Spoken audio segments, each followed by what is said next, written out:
دراصل کراچی کی الفلاح سوسائٹی میں اور الطاف کھوکھر ایک ایسے مکان میں اکٹھے کرایہ پر رہے تھے جس کی پہلی منزل مکمل تھی، جبکہ دوسری اور تیسری منزل ابھی تکمیل کے مراحل میں تھی۔ ہم دونوں کا شوق تھا کہ صبح صبح اٹھ کر مالش کرتے، خاص سرسوں کے تیل کی، اور پھر ورزش کرتے۔ یہ شوق اتنا زیادہ مستحکم تھا کہ ہم نے سوچا کہ سوویت یونین میں بھی باقاعدگی سے جاری رکھنا چاہیے۔ یہ شوق انسٹیٹیوٹ میں دوران تعلیم شروع کیا تھا اور اب اس سے جدا ہونے کو جی نہیں چاہتا تھا۔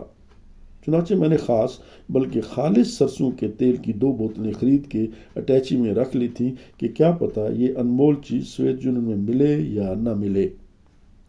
بوتل ٹوٹ گئی یا ڈھکن کھل گیا یہ تو معلوم نہ تھا، لیکن کھوکھر کے اشارے سے میں اب بے بسی کی تصویر بنے اس کی طرف دیکھ رہا تھا۔ میری بے بسی بھانپ کر اس نے کہا، خان اب ہو گیا ہے جو ہونا تھا، بس اب چلنے دو جیسا چلے۔ تب میں بھی بے حس ہو گیا اور دوسرے ساتھیوں کے ساتھ بس میں جا بیٹھا۔ سوارتھا کا عملہ واپس جا چکا تھا۔ ہماری روسی مترجم ہی اب ہماری لیڈر تھیں۔ صبح کی روشنی واضح ہوتی جا رہی تھی۔ ہم بسوں میں ماسکو کی طرف رواں تھے۔ سڑک کے دونوں طرف جنگلات ہی جنگلات تھے۔ خاصی دیر تک سفر کے بعد شہر کے آثار واضح ہوئے۔ کئی گھنٹے کے سفر کے بعد ہم ایک ایسے علاقے میں داخل ہوئے جہاں ہوٹل ہی ہوٹل تھے۔ یہ ہوٹل ہاسٹلوں کی طرح تھے اور ہر ہاسٹل میں سینکڑوں نوجوان قیام کر سکتے تھے۔ ہمیں واستوک یعنی مشرق نما ہوٹل میں جگہ دے دی گئی۔ ہر کمرے میں 3 افراد، بالکل ایسے لگا ہم سویڈش انسٹیٹیوٹ کے ہاسٹل میں پہنچ گئے ہوں۔ ابھی ہم کمروں میں اپنے اپنے سامان سیٹ کر ہی رہے تھے کہ شور مچ گیا۔ معلوم ہوا کمروں کے ساتھ باتھ روم اٹیچ نہیں ہیں، بلکہ ہر فلور کے آخر میں باتھ رومز اور ٹوائلٹس بنائے گئے ہیں۔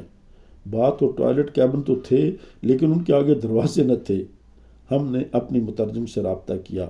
اس نے کہا یہ ہوٹل طلباء کے لیے ہے اور یہاں ایسے ہی ہوتا ہے۔ تب ہم نے کہا ہم مسلمان ہیں اور پردے کا خاطر خواہ انتظام ہونا چاہیے۔ ہمارے احتجاج کو دیکھ کر اس نے انتظامیہ سے رابطہ کیا اور انہوں نے نامعلوم کہاں سے ایسے فلور نکال لیے جہاں باتھ و ٹوائلٹس کیبن میں دروازے لگے ہوئے تھے۔ یوں ہم نے اللہ کا شکر ادا کیا کہ ان قدرتی ضرورتوں کو پورا کرنے میں آسانی ہو گئی۔ جلدی ہمیں کھانے کی دعوت دی گئی۔ کھانا بڑا عجیب تھا۔ ایک تو ہر لڑکا پوچھ رہا تھا کہ اس کھانے میں حرام کی گنجائش تو نہیں۔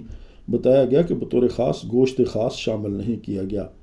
ڈب روٹی اور پھیکا سبزی کا شوربہ حلق سے نیچے نہیں اتر رہا تھا۔ ہم نے مرچوں کا تقاضا کیا اور وہ ندارت تھیں۔ الٹے سیدھے طریقے سے سمجھانے کی کوشش کی تو ایک سبز پیسٹ ہمارے میزوں پر پہنچا دیا گیا۔ یہ چٹنی کی طرح تھا۔ ہماری لیڈرز کا دعویٰ تھا کہ یہ حقیقی مرچ کا متبادل ہے۔ ہم بڑی خوش ہوئے۔ ہمیں بتایا گیا کہ اسے ڈب روٹی پر مل کر کھایا جاتا ہے۔ مقدار انتہائی کم تھی جو کہ ہمیں قابل قبول نہ تھی۔ بہرحال ہم نے چھوٹی چمچی سے تھوڑی سی یہ چٹنی لے کر جو ہی منہ میں رکھی تو غلطی کا احساس یوں ہوا کہ یہ کڑوی کسیلی کوئی ایسی چیز تھی کہ آنکھوں سے آنسو نکل آئے۔ معلوم ہوا اسے گرچیتسا کہتے ہیں۔ روسی لوگ مرچوں والا کھانا تو نہیں کھا سکتے۔ وہ ہمارے والی مرچوں کو برداشت ہی نہیں کر سکتے۔ دوسری طرف وہ مرچوں کے اس متبادل کو بڑے مزے لے کر کھاتے ہیں، جبکہ ہم اسے برداشت نہ کر پائے۔ فیصلہ یہی ہوا کہ پھیکا شوربہ اور ڈبل روٹی ہی ہماری قسمت ہوگی اور یہاں روسی کھانے ہی ہمارا مقدر ہوں گے، جن کے ہم اپنے قیام کے آخر دن تک عادی نہ ہو سکے۔ وقت گزرتا ہے اور مجھے آج تک یہ سمجھ ہی نہیں آئی کہ آخر ہم لوگ جو کہ پاک و ہند سے تعلق رکھتے ہیں، کہیں بھی جائیں ہم اپنا کھانا ہی تلاش کرتے ہیں۔ ہم جہاں بھی جائیں ہم روسی، چینی یا یورپین کھانے کے عادی نہیں ہو سکتے۔